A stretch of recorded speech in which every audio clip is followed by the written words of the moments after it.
Bonjour à tous, bonjour Florian Philippot. Bonjour. Le non l'a donc largement emporté en Grèce. Alexis Tsipras sort renforcé. Vous le souteniez, même s'il est de la gauche radicale. Qu'est-ce que ce non apporte concrètement ce matin ? Je pense que c'est un souffle de liberté d'abord, parce que c'est vrai qu'il y a eu un chantage incroyable sur la Grèce, inadmissible, une propagande extrêmement malsaine, et je pense que le peuple grec a voulu d'abord dire non à tout cela, et dire non à une politique qui ne fonctionne pas. Il a voulu renverser la table ? Oui, en quelque sorte, mais une table pourrie. Enfin, je veux dire, une table qui a conduit à l'austérité massive dans ce pays, qui a fait dégringoler le PIB de 25% en 5 ans, qui a doublé la pauvreté, qui a abaissé les pensions de retraite de 40% en 5 ans. Donc on voit que c'est massif. Et en contrepartie, je veux dire, c'est plutôt une bonne nouvelle pour nous, contribuables français, parce que si le oui était passé hier, on aurait ressorti une énième fois le carnet de chèques pour refaire un chèque à mettre dans le trou sans fond, évidemment, de la dette grecque et en réalité de l'euro. Donc maintenant, j'espère et je pense que ce non va permettre d'ouvrir une nouvelle porte, d'ouvrir une nouvelle espérance, une nouvelle possibilité en dehors des sentiers battus de ce qu'on a tenté depuis 5 ans sans aucun succès. Ce qui nous a coûté très cher à nous en termes de dette, et ça c'est la responsabilité conjointe de l'UMP et du PS. Ils ont joué avec l'argent des Français en sachant qu'on ne le reverrait jamais, ça c'est criminel, et en même temps ça a coûté très très cher aux Grecs parce que ça a déprimé leur emploi, leur croissance et leur capacité de se désendetter. Mais ce que dit ce matin Tsipras, c'est qu'il veut continuer la négociation, il ne veut pas sortir de l'euro.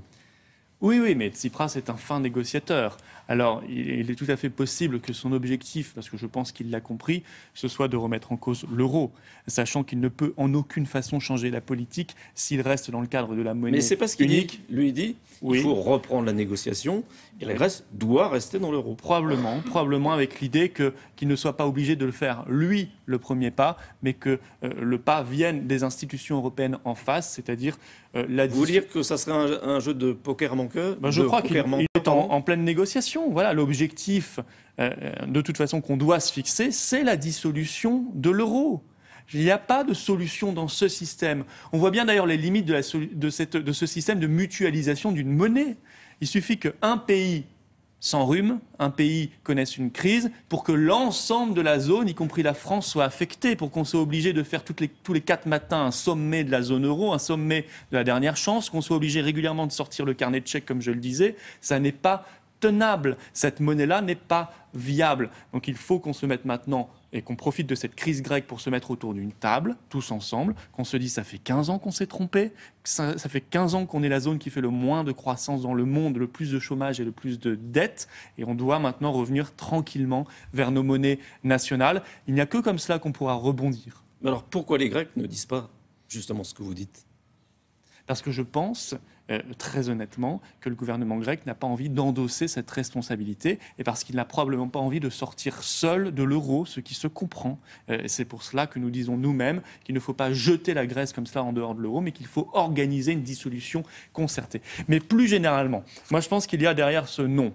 Et derrière ce qui se passe au Royaume-Uni, il va y avoir un référendum sur l'Union européenne, on le sait. Ce qui s'est passé en France il y a quelques années avec le non à la Constitution européenne. En Autriche, ils viennent de voter, ils viennent de signer de manière massive une pétition pour sortir de l'Union européenne. 260 000 signatures en Autriche. Il y a un rejet de l'Union européenne qui me semble être un projet ringard. C'est un projet du XXe siècle, mais ça n'est pas un projet adapté au XXIe siècle, l'Union européenne. Ça n'est pas un projet adapté au réveil des nations, au réveil des identités, à ce besoin de protection. L'Union européenne nous met en insécurité économique, sociale, monétaire, on l'a vu, insécurité vis-à-vis de la dette, mais aussi insécurité physique, avec Schengen, avec l'ouverture totale des frontières, avec la question des migrants en Méditerranée, la question de l'islamisme et du terrorisme. C'est un projet ringard du XXe siècle, l'Union européenne, qui ne fonctionnera pas au XXIe siècle.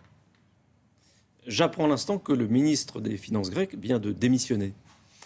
Pour vous, qu'est-ce que ça signifie ? Le ministre des Finances grec vient de démissionner. Eh bien, écoutez, je ne sais pas pourquoi il a démissionné. Ça ne montre pas qu'il y a de grosses difficultés en Grèce ? Je ne sais pas, il me semble qu'ils ont plutôt remporté hier une victoire, mais c'est à eux maintenant de gérer leur non, de gérer leur victoire pour le coup, et de gérer les négociations. Si il se trouve que face à eux, il y a un mur, il y a le mur de la Commission européenne, il y a le mur de ceux qui ne veulent rien entendre, qui sont autistes, qui sont arrogants, alors on aura la démonstration que l'Union européenne fondamentalement, n'est pas démocratique et que les peuples la gênent profondément. Voilà. Moi, j'ai été très choqué par cette campagne référendaire, par les propos tenus par des gens comme M. Schulz, président du Parlement européen, qui a déclaré, par exemple, qu'il fallait remplacer le gouvernement grec par un gouvernement de technocrates, parce que ce gouvernement ne lui plaît pas. C'est l'inverse de la démocratie. J'ai été très choqué par des déclarations en France contre le référendum dans son principe, que ce soit un Sarkozy qui parle d'actes irresponsables, voilà, ou du côté du Parti socialiste où on a eu le même genre de déclaration. Ces gens-là sont des démocratophobes. Ils ont la phobie de la démocratie. Et c'est aujourd'hui, je le disais, le projet européen est un projet ringard parce qu'aujourd'hui, il y a un besoin de démocratie, un besoin de transparence qui n'est pas compatible avec la construction européenne telle qu'elle se fait aujourd'hui. Question sur un autre sujet, le Front National. Jean-Marie Le Pen va être réintégré dans le parti. Il conteste la consultation des militants. Est-ce que, selon vous, il veut la fin du Front National ? Je ne sais pas ce qu'il veut. Enfin, de toute façon, si c'est l'objectif, et ce sera un objectif raté, bien évidemment, il veut probablement faire nuire au Front National, faire mal au Front National, mais il ne nuit qu'à lui-même. En réalité, il se fait mal qu'à lui-même par ce comportement haineux et outrancier.